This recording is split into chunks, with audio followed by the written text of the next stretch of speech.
This reading is for someone who needs to connect their material embodied self with their spiritual wisdom and intuition.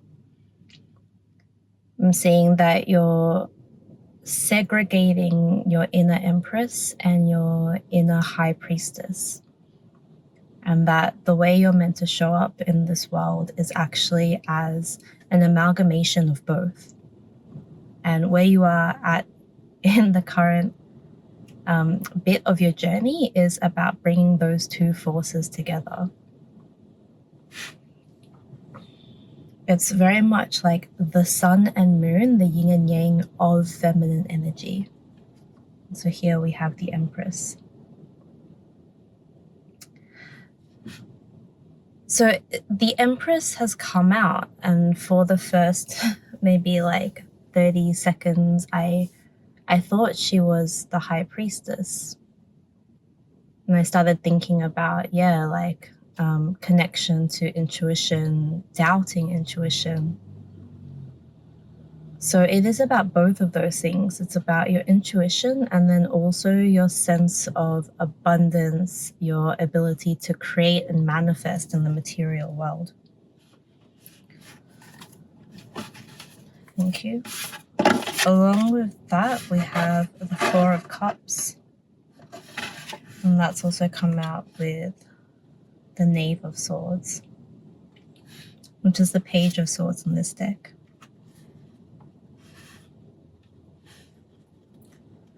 A time of solitude where you nurture your inner child, and in the process of entering into this solitude and spending time nurturing the childlike part of yourself will bring new ideas and new perspectives, new ways of looking at things.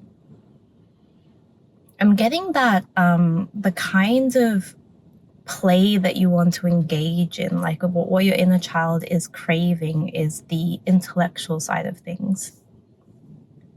You're being invited to look back at your 12-year-old self, sort of like 9 to 12 years old, what really got you excited. It kind of had this like almost like, nerdy little girl energy. And I mean that in the most loving way, like the best kind of people, right? That's like really caught on to obsessively talking about this like new thing that she just learned about. Maybe it's the planets, maybe it's dinosaurs, maybe it's robotics, or it's like a particular plant, like something like that, when you were a kid, it got your brain really stimulated and excited.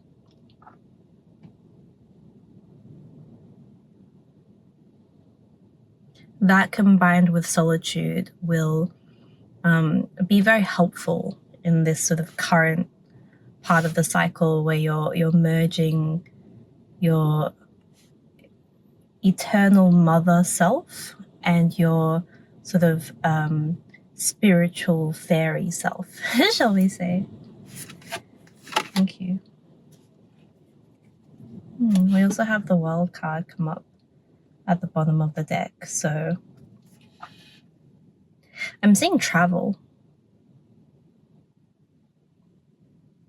Particularly in this deck, the World card, really, I get that sense of like, it's very feminine power. It's very, the world is your oyster. And you're ready to slurp her up.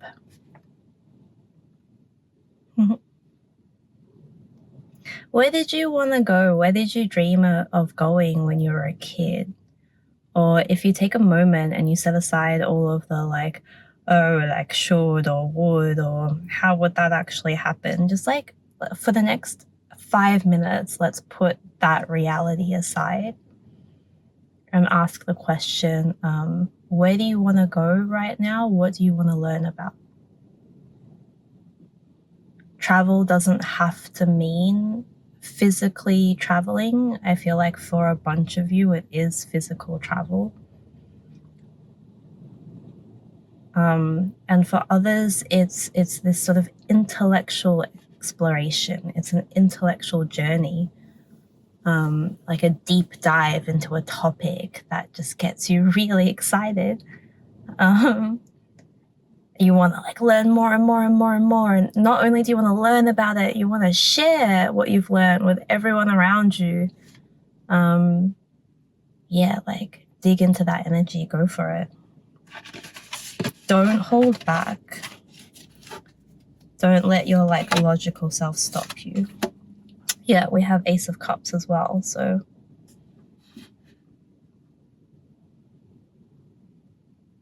creativity, renewal.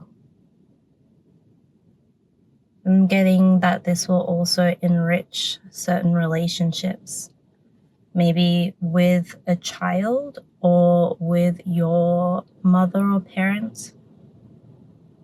That there's like a shared interest with this. Could even be like astrology, astronomy. I'm really seeing planets and galaxies.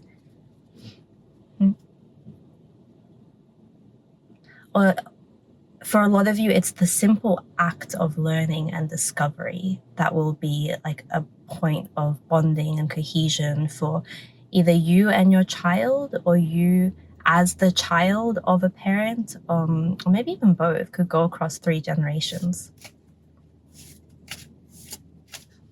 It's a really nice energy.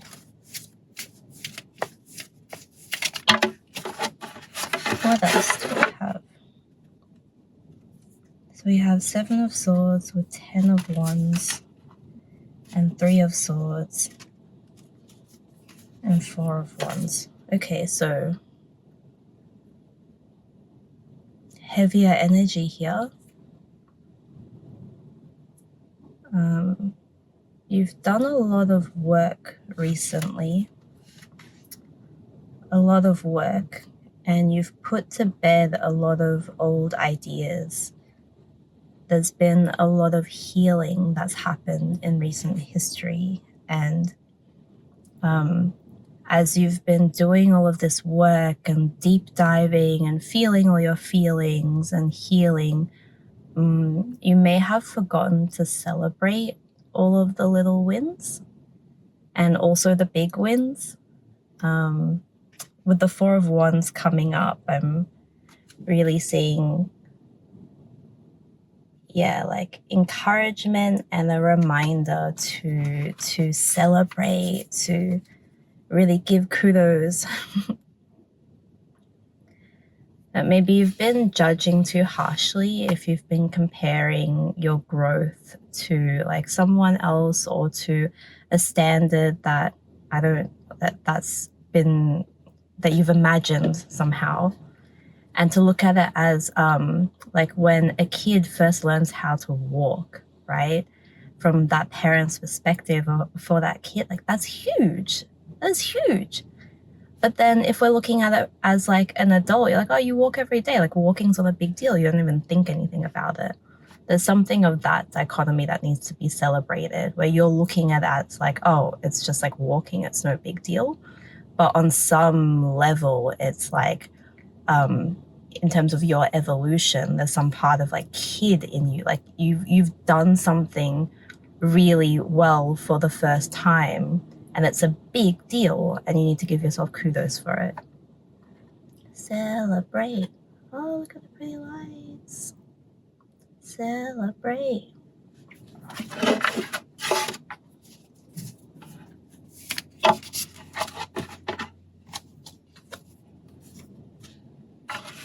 We have 3 of Wands too. So yeah, celebration and harvesting. A new plan is emerging. A new plan that it's starting to get more and more concrete, right? It's going beyond just like the seed of an idea to quite like it's beginning to really form into quite a clear sketch, a well-defined sketch is what I'm seeing. There's a choice around this plan. We have 2 of Pentacles. There's a choice around this plan that also involves balance, right? So you're being advised not to succumb to one extreme or the other, that the middle way is sort of finding a healthy balance between will and surrender, a healthy balance between like fun and sensibility would be very helpful here. And then we have the Wheel of Fortune. So I'm getting that whatever you choose, right, will be a good choice. It will bring like abundance, but that, right, the Wheel of Fortune, it is fortune, but what goes up will come down. So whatever choice you end up making, it will be the right choice, but there will be like natural downs that you'll experience along with the highs. And there will be this sort of temptation when those lows come to doubt the decision that you've made. Like, oh no, should I have done the other thing instead? Or should I have stayed there? Or, and you're being reminded, or like, remember at that time that this is also a part of the choice. Like, you're choosing with full knowledge that it's going to come with lows as well. And the lows are like just as big a part of the magic of whatever adventure or experience you're going on, whatever journey you're going on, as the highs. And so always, always remember, through it all, it's about bringing together your inner Empress and inner High Priestess. Like bringing the magic of spirit, of that spirit realm into the material realm, grounding it in the material realm, and then elevating the material realm with the magic of the spiritual realm. That being a conduit between those two spaces is part of why you're here and how you're meant to serve. Whoa, that's cool. You're powerful. Any last messages?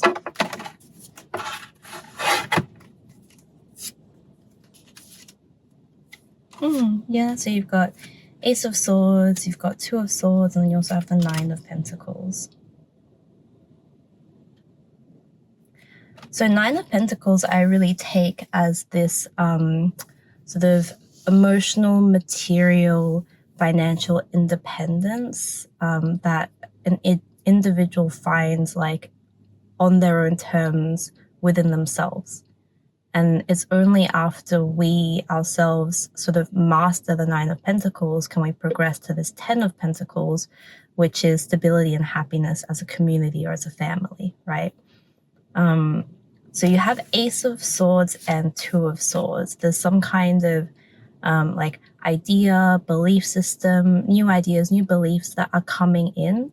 And as these new ideas and beliefs come in, it will create a bit of conflict within yourself between like as sort of these new ideas and old ideas battle themselves out, and like this new belief system takes place, and maybe some old belief systems get a bit of a battering. But once again, it's not like either or, it's a process of integration of both extremes, which leads to this fulfillment.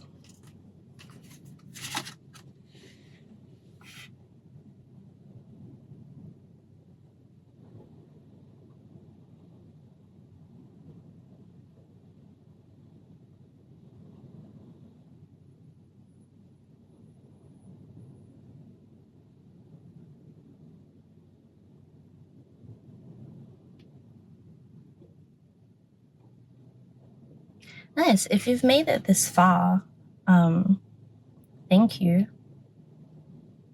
Leave me a comment. I had my first one the other day from a friend, and even though it was from a friend, especially I guess because it was from a friend, like I was so happy, and it helped me to connect with this idea of, oh, like part of what I really want from this is community.